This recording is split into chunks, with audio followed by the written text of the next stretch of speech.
Para entender lo que sucedió en el caso Metástasis hay que recordar los hechos del pasado, principalmente aquellos relacionados a la corrupción, como en el caso Odebrecht, y los sobornos en el ámbito político y de entidades de control, que incluso lograron sentencias a nivel internacional. Cuando se presenta el caso Odebrecht, en el Ecuador aparentemente no pasaba nada, hasta que los directivos de Odebrecht hacen acuerdos con la justicia norteamericana. Y todos esos acuerdos, para reducir la pena, le exigen que presente con pruebas otros casos de corrupción que se hubiesen dado en América Latina. Y entonces empezaron a mencionar a todos a quienes habían pagado. El señor Ricardo Rivera, tío del ex vicepresidente Jorge Glass, él era una especie de intermediario para recibir estos sobornos.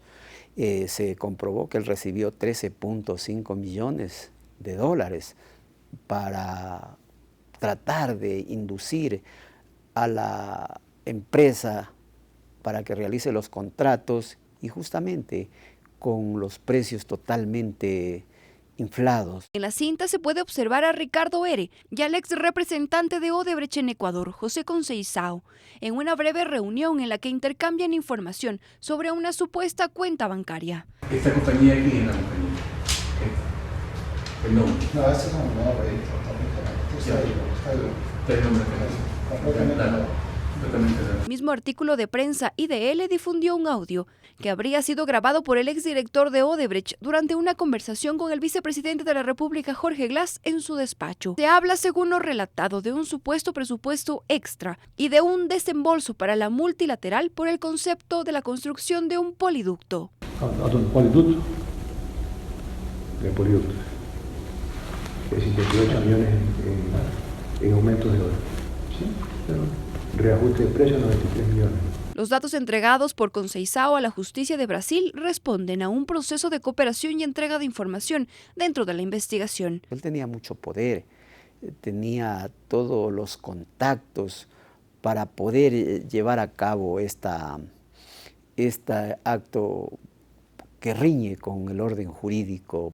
La madrugada del viernes 2 de junio, la policía allanó varios inmuebles de personas supuestamente vinculadas con la trama de corrupción de Odebrecht, entre ellas Ricardo Rivera, tío del vicepresidente Jorge Glass, mientras que en otro operativo en Quito se allanó el departamento del ex contralor Carlos Polit. En estos y otros operativos se encontró dinero, joyas y documentos relacionados con la empresa brasileña. Esto mientras medios brasileños recogieron el testimonio de Conceizao, quien señaló que entre el 2012 y el 2016 la multinacional habría entregado 14 millones de dólares al vicepresidente Jorge Glass. Asimismo, durante una declaración ante la Fiscalía, el propio vicepresidente Glass afirmó que en varias ocasiones recibió al ex ejecutivo de la brasileña Odebrecht. La fiscal pregunta, ¿recuerda usted cuántas reuniones tuvo usted con los funcionarios de la empresa Odebrecht?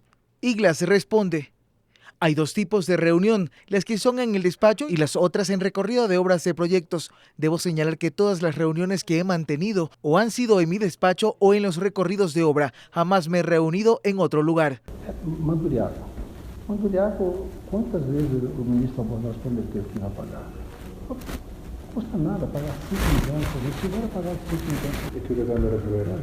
Ahora, el tema de fondo es esto. No había dónde perderse con las pruebas que estaban ahí completamente evidenciadas. Las reuniones que hacía Conceizao Santos eran en la presidencia de la República. José Conceizao Santos era el funcionario de mayor importancia, aparte del propio dueño, ¿no?, que era Odebrecht, nieto del fundador de la empresa en Brasil. Cuando él fue sometido a prisión, en ese momento es que él hace una propuesta de colaboración con la justicia. Y él es el que involucra entonces a sus principales funcionarios para que aporten evidencias.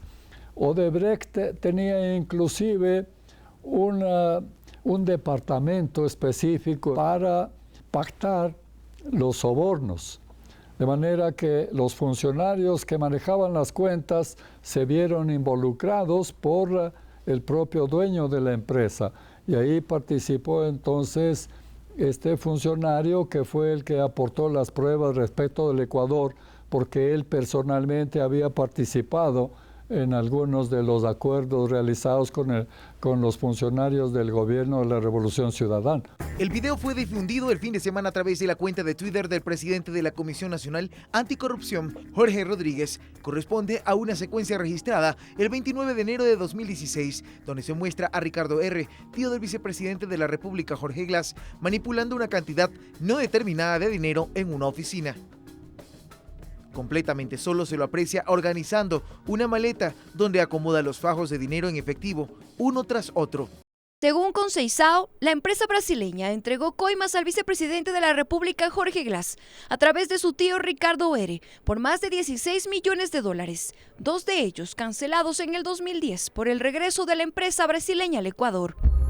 Contó que las negociaciones las hacía Ricardo R. directamente. Por ejemplo, en el 2011, durante una reunión en su oficina, le habría aclarado que, para que Odebrecht pueda participar en estos proyectos, deberán hacer pagos para el ministro de Sectores Estratégicos, como lo han hecho las empresas chinas. Explicó que llegaron a un acuerdo sobre los porcentajes que Odebrecht les debía pagar a cambio de la concesión de obras, como los proyectos Manduriacu y Daule Vinces. Según Conceizao, Ricardo R. le dijo: aceptamos la oferta del 0.1%, pero si hubiese contratos por valores más altos, llegamos hasta el 0.3%.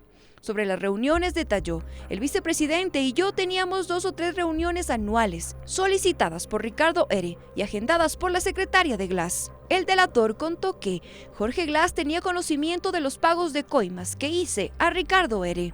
Santos dijo que Glas me pidió $1 millón para la campaña de 2014.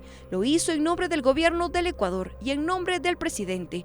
Yo le dije que no tengo. Fueron muchos países involucrados en el caso Odebrecht. Hubieron prisioneros en Bolivia, en Perú, Ecuador. José Conceizao habló también del excontralor general del Estado, Carlos Polit, al que habría pagado $10.1 millones en coimas. En el 2010, 6 millones habría recibido Polit a cambio de desaparecer glosas administrativas. Y en el 2012, $4.1 millones más por emitir exámenes favorables para Odebrecht. Me acordo que tú siempre me indicava que eu quero receber em efetivo, não quero em conta, justo para não ter problema. Nada de cuenta, ni quiero yo, y mira, yo no tengo ni efectivo, no tengo nada. Pero tú me habías dado una cuenta de tu hijo, ¿no? El funcionario encargado de eso era la Contraloría, es el que controla. Entonces, si él estaba involucrado en actos de corrupción, esto era la coartada perfecta para saquear un país. Y en efecto, por eso robaron por miles de millones. Sobre las 9 de la noche, en una caravana y en medio de un fuerte resguardo policial, Jorge G. salió de su domicilio en la ciudad de Guayaquil y se entregó a la justicia ecuatoriana, pues minutos antes fue emitida la boleta para su detención. De inmediato abordó un avión de la FAE que lo trasladó desde el puerto principal hasta el aeropuerto Mariscal Sucre en Tababela. Ese es de la FAE. Desde la terminal aérea fue llevado hasta su destino, pues sobre las 23:30 de este lunes llegó finalmente hasta la cárcel 4, ubicada en el sector del Condado en el norte de Quito, donde permanece detenido. Esto en cumplimiento a la orden de prisión preventiva que dictó el juez Miguel Jurado, al estar involucrado en el supuesto delito de asociación ilícita. El gobierno de la Revolución Ciudadana ya estaba involucrado en numerosos casos de corrupción. Ya faltaba transparencia en todos los contratos públicos y los contratos más grandes eran con los sectores estratégicos porque esos eran los sectores monopolios del Estado. Es decir, energía, por ejemplo, petróleos. Y entonces eso se encargó al ex vicepresidente Jorge Glas. Este gobierno de la Revolución Ciudadana también siempre le dio mucha importancia a la lealtad, y la lealtad era la confianza que podían tener en los funcionarios, en los ministros, era lo que primaba también para elegir a los candidatos. Y Jorge Glas fue elegido por eso, porque resultaba un personaje de confianza para la Revolución Ciudadana. A él le encargó el manejo de los sectores estratégicos y ahí es donde él cayó también involucrado y dejó evidencias de la corrupción, lo que le costó ir a la cárcel.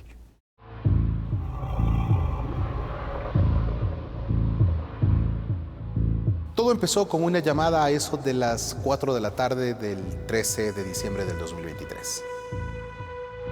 Se alertaba sobre un operativo que parecía un operativo cualquiera.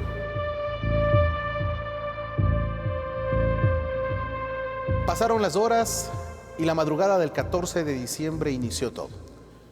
Se allanó el Consejo de la Judicatura y también la vivienda de quien en aquel entonces era el presidente de esa institución, Wilman Terán. Pero nunca imaginé que la noche del 13 el destino de la justicia del Ecuador iba a cambiar. Inició el operativo, se generó durante varias horas. Nosotros con el equipo que me acompañaba en ese momento pudimos acceder a diferentes lados en donde se estaba ejecutando el allanamiento. Llegamos al Consejo de la Judicatura, también nos fuimos al Complejo Judicial Norte, pero hasta ese momento no sabíamos la trascendencia del caso. La operación denominada como Metástasis se ejecutó a nivel nacional en 7 provincias de forma simultánea, en donde se detuvo a importantes autoridades de la justicia del Ecuador, entre ellos el presidente del Consejo de la Judicatura, Wilman Terán, así también del ex general de la policía, Pablo R., quien fue director antinarcóticos y así también director del SNAI. Doctor Terán. Hola. ¿Qué pasó, doctor? Me han detenido según lo que someramente se me ha dicho, no tengo información profunda, por sicariato y delincuencia organizada. La propia fiscal general del Estado, Diana Salazar, fue quien lideró este operativo catalogado como el más importante en la historia de nuestro país, en contra de la corrupción y el narcotráfico. Intervinieron más de 900 efectivos policiales y fiscales que se desplegaron en el territorio ecuatoriano para desmantelar toda una red de delincuencia organizada que tendría nexos con el narcotráfico y que se habría enquistado en el sistema de justicia ecuatoriano. Entre los investigados también constan nombres como el de Daniel Mendoza y Daniel Salcedo, quienes años atrás fueron investigados también por presuntos hechos de corrupción y en conjunto con jueces, a los cuales se les cuestionaron sus fallos por aparentemente haber estado al margen de la ley, como el juez Lindao, quien devolvió los bienes incautados a Leandro Norero y que de la misma manera otras causas en torno a la entrega de acciones de protección relacionada a actuaciones en la Asamblea Nacional, en el Consejo de Participación Ciudadana y otros casos. Y por otra parte, el juez Curipayo, quien resolvió a favor del ex vicepresidente Jorge Glass y otras personas para que salgan libres a través de un habeas corpus. Pasó cerca de 1 o 2 horas, la fiscal general del Estado subió un video a las redes sociales de la institución y conocimos ya un acto medular sobre lo que pasó en aquella noche, en donde el nombre de Wilman Terán se confirmó como parte de los detenidos. Ecuatorianas y ecuatorianos, hoy, en coordinación con el eje investigativo de la Policía Nacional, hemos concluido con éxito un operativo a escala nacional.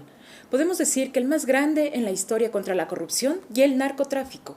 Más de 75 allanamientos, alrededor de 30 investigados y más de 900 personas, entre equipos fiscales con sus equipos tácticos y unidades especiales de la Policía Nacional, desplegadas en todo el país contra la delincuencia. A raíz de la investigación de la muerte de Leandro Norero se desprendieron indicios de una estructura criminal incrustada en todos los niveles del Estado y vinculada directamente al narcotráfico.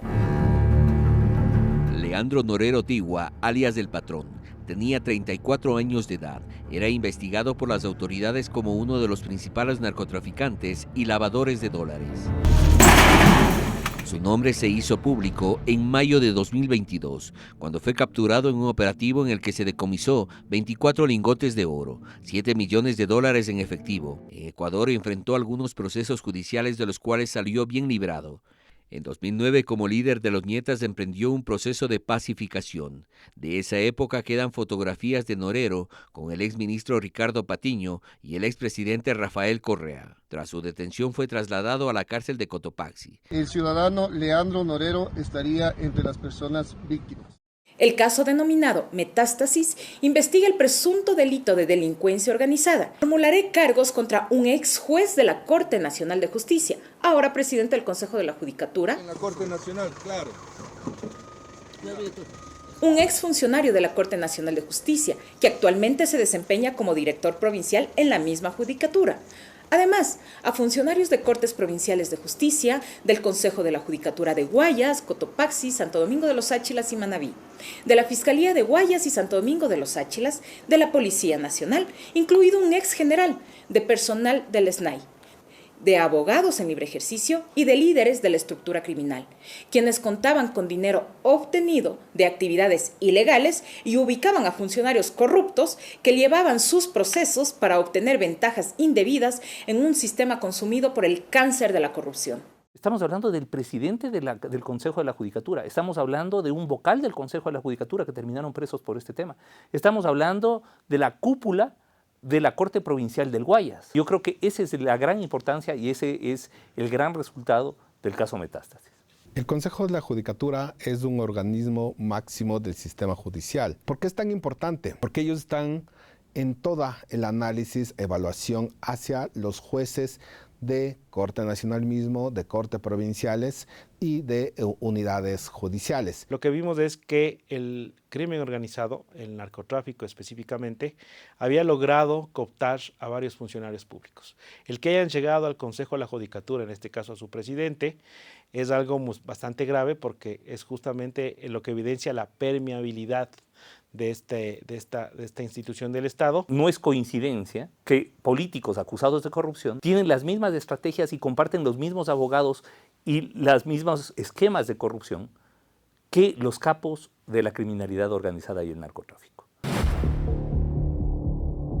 En las últimas semanas el nombre de Alex Palacios tomó casi la misma relevancia del de Mayra Salazar en el caso Metástasis, pues él fue el colaborador cercano de Wilman Terán. Decidió romper el silencio, narró detalladamente cómo Terán le puso precio incluso al habeas corpus que presentó el hermano de Leandro Norero para intentar salir libre. En una conversación en el baño del piso 6, Wilman Terán pidió que solicite $2 millones para la tramitación de la causa. Eli de Angulo dijo que va a pasar esa información a Leandro Norero. David Hacho, juez, se negó a realizar esto y Wilman Terán se quedó solo y se informó que no se podía tramitar el proceso. Al no lograr el cometido, Palacios detalló que mantuvo contacto directo con Eli de Angulo, otro de los procesados en este caso, y quien fue uno de los colaboradores cercanos de Leandro Norero. Pues cuando estaba por salir la sentencia negativa de aquel habeas corpus en contra del hermano de Norero, alias del patrón, le envió $10,000 para que Terán demore la publicación del fallo. A las 22 horas me llegó un mensaje con una ubicación en Calderón. Cuando llegué, avisé a Eli de Angulo que estaba ahí. Salió una persona con un sobre y me entregó los $10,000. Retiré el dinero y me fui a mi domicilio. Al siguiente día guardé el dinero en un bolso, traje el dinero a la Corte Nacional y le entregué a Wilman Terán en su oficina. Y ese momento salió de viaje y se retiró de la ciudad. No es solamente un tema de corrupción, también es un tema de infiltración del crimen organizado en la justicia, algo que se sospechaba pero de lo cual no había evidencia. También está identificada la cabeza operativa del crimen organizado al interior de la justicia, que curiosamente es el propio presidente del Consejo de la Judicatura. Algo inverosímil. Hemos de entender que el tema Metástasis es la punta del ovillo. Nos revela como sociedad cuánto ha permeado el narcotráfico y el crimen organizado en la institucionalidad judicial, la institucionalidad policial, la institucionalidad militar y la institucionalidad política. Algunos políticos, algunos grupos inclusive, han actuado de alguna manera como bisagra entre lo político y la criminalidad organizada. Wilman Terán primero fue juez de la Corte Nacional. Cuando llegó a ser juez de la Corte Nacional, dio a conocer su intención de ser presidente del Consejo de la Judicatura. Es grave porque básicamente es el crimen organizado el que se está infiltrando. La institucionalidad de estas entidades del Estado fue afectada, gravemente afectada, porque hubo casi 14 años de que el crimen organizado pudo actuar sin ningún control. El caso Metástasis es el inicio de otras dos aristas en las investigaciones por corrupción en el sistema de justicia. Y ahí nace el caso Purga y nace el caso Plaga.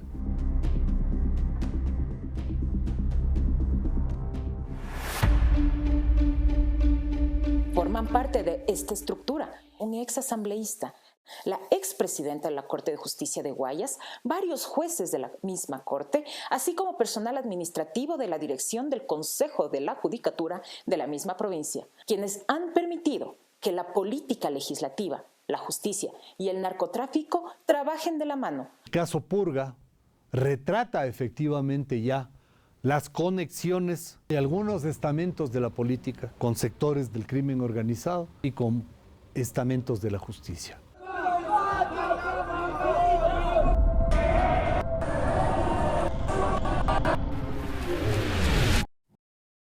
Una noche escribió que era la reina del sur. La relacionista pública tenía grandes ambiciones. Le escribió a uno de sus amigos sobre sus intenciones de hacer dinero. Dame algo, necesito plata. Quiero comprar una casa de contado. Préstame 200,000. De a cómo quieres los billetes, pero tiene polvo porque está en una caleta. No importa, yo los limpio y los lavo. Para aquel entonces, según se observa en otros diálogos, la relacionadora pública mantenía cercanía con Leandro Norero. Mayra Carolina pasó de ser la operadora de la narcoinfiltración a testigo protegido de fiscalía. Ningún abogado podía conseguir lo que Mayra Salazar conseguía en la Administración de Justicia del Guayas. Porque claro, los tenía comiendo de la mano a los jueces. Tenían que acudir a Mayra Salazar para que les ayude y les conecte con el juez de la causa para que, a cambio de grandes cantidades de dinero, pues les favorezcan condiciones judiciales. Inició sus actividades en el 2019 hasta el 2021 como servidora legislativa. Después pasó hacia el Parlamento andino en el 2023 y el mismo año dio el salto a la Corte Provincial del Guayas como analista de comunicación para el Consejo de la Judicatura. Durante ese tiempo presentó ante la Contraloría General del Estado su declaración patrimonial desde el 2019 por $20,153, pero en tan solo 4 años el crecimiento de sus bienes y recursos se vio drásticamente elevado a $321,184. No le quitemos el trono también a doña Fabiola Gallardo y otros personajes que vemos ahí. La máxima autoridad de la Corte Provincial de Justicia del Guayas insistía a su asesora en la necesidad de conocer a Fito. Para cumplir la orden, Mayra S. usó su fundación para tener acceso a la cárcel y coordinar el encuentro con el que ahora es un narcoterrorista fugitivo. Me haré amiguis de Fito. ¿Me lo presenta? Primero le corto esos pelos, luego le hago la manga. Acabo de firmar su representación. ¿Quién es? Fito. Lanzó una canción. Oiga, súper ese video. En el caso Metástasis, Mayra S. quedó expuesta por la Fiscalía como... Estas piezas claves, como Mayra Salazar, estaban dentro de la Corte Provincial. Le permitió conocer a los jueces, a los operadores de justicia y vincularse con estas personas para luego obtener favores. Como vocera o como persona que hacía las relaciones públicas, le permitió justamente tejer su red. Necesito hacer plata. Yo también. Y estos delincuentes que no comparten. Yo ya no sé qué inventarme. Lo único que mover coca jodido que lo haga. Hay un inversionista hasta que quería mandar a Holanda. Creo que entraré en el negocio. ¿Y qué hay que hacer? Yo tengo un man pana en México. Está con el hijo del Chapo. Fuimos afectados, y no solo yo, sino muchos de los abogados que hemos tomado casos donde no entendíamos que a pesar de que nosotros argumentábamos o exponíamos nuestras ideas jurídicas referente al caso, resultaba que nuestros defendidos no se les daba la razón o no se les escuchaba.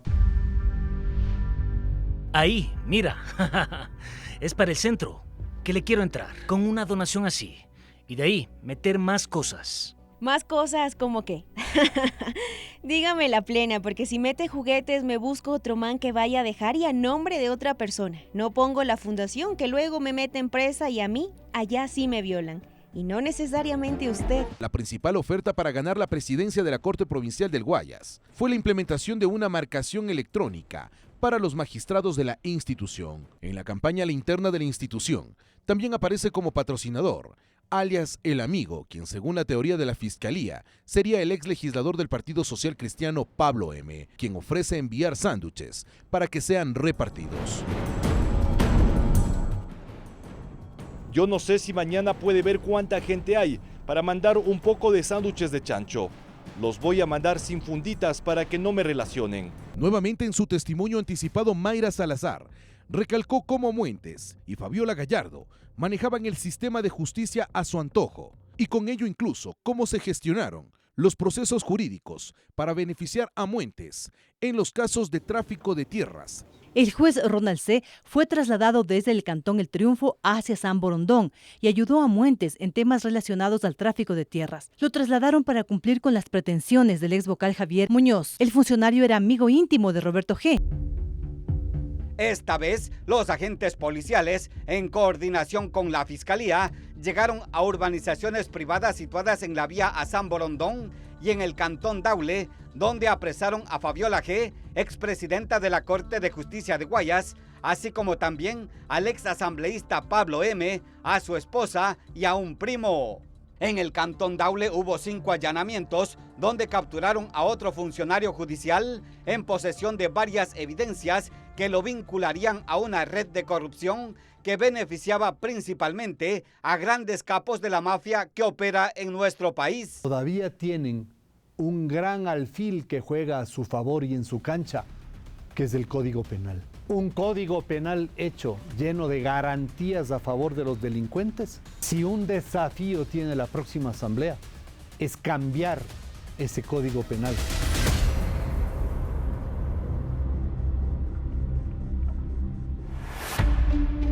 Se investiga una presunta organización delictiva que estaría integrada por policías, personas que ocuparon cargos públicos, abogados en libre ejercicio, secretarios y jueces. Estos últimos habrían sido captados a través de la entrega de dinero o favores, a cambio de permitir que personas sentenciadas obtuvieran su libertad de forma ilegítima. Recordemos que en el testimonio anticipado de Daniel S. en la Corte Nacional de Justicia, también habló como el abogado del ex vicepresidente Jorge Glass. Cristian Romero le ofreció sacarlo libre a cambio de un pago de $150,000 para tramitar un habeas corpus. Me reuní con Cristian Romero, el ex vicepresidente Jorge Glass, en la cárcel 4, que también estaba detenido en esa prisión. Mencionaron que podían tramitar mi libertad, que el costo a través de un habeas corpus sería de $150,000. Cristian Romero me dijo que el pago de Glass lo tenían coordinado con Virgilio Hernán Hernández. No recuerdo el apellido.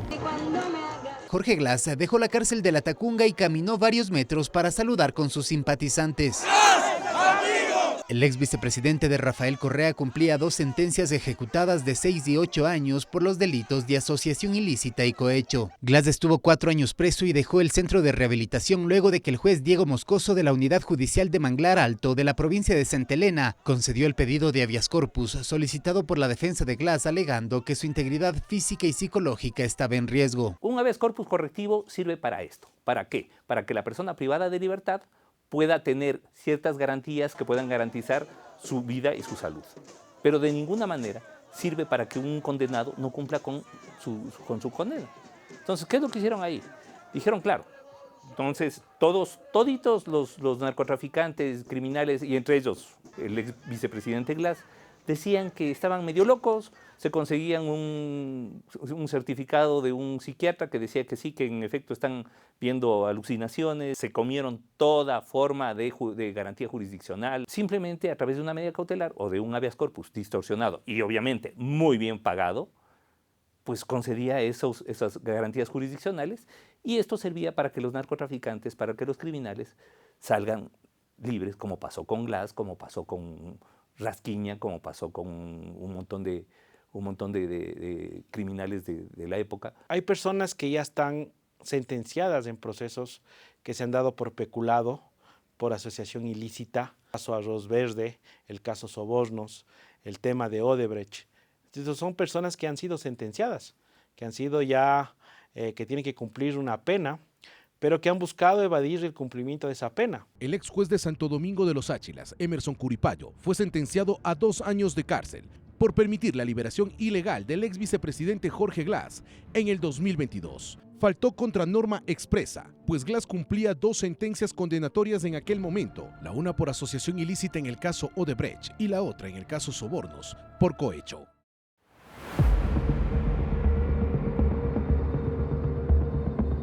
Este no es un problema de nombres, es un problema de modelo de gestión. Y mientras no cambiemos el modelo de gestión del Consejo de la Judicatura y en general de la Administración de Justicia, esto no va a cambiar.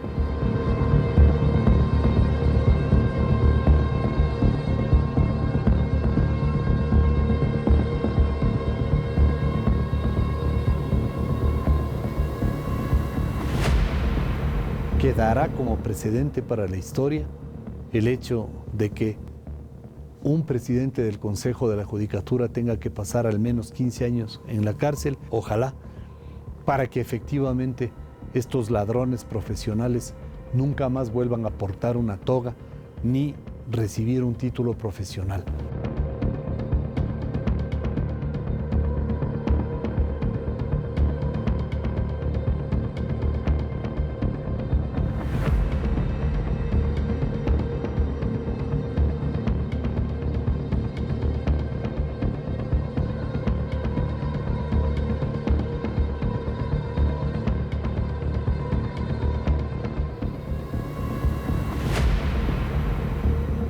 No toda la administración de justicia es la que está manchada y que se ha asumido frente al crimen organizado y al narcotráfico. Considero que existen aún funcionarios que están conscientes del riesgo que corremos, del peligro, pero sobre todo del compromiso que se mantiene día a día.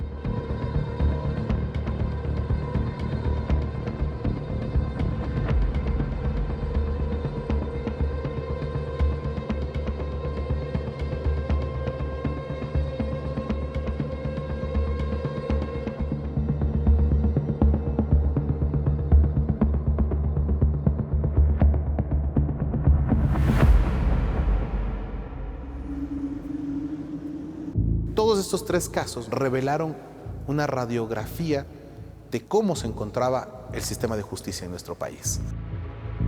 Será la justicia quien tendrá que esclarecer si los procesados en estas causas son o no responsables, pero ya el caso Metástasis abrió una primera puerta de lo que al futuro se debe hacer para cambiar el sistema de justicia y evitar a que los tentáculos de la corrupción sigan permeando en estas instituciones.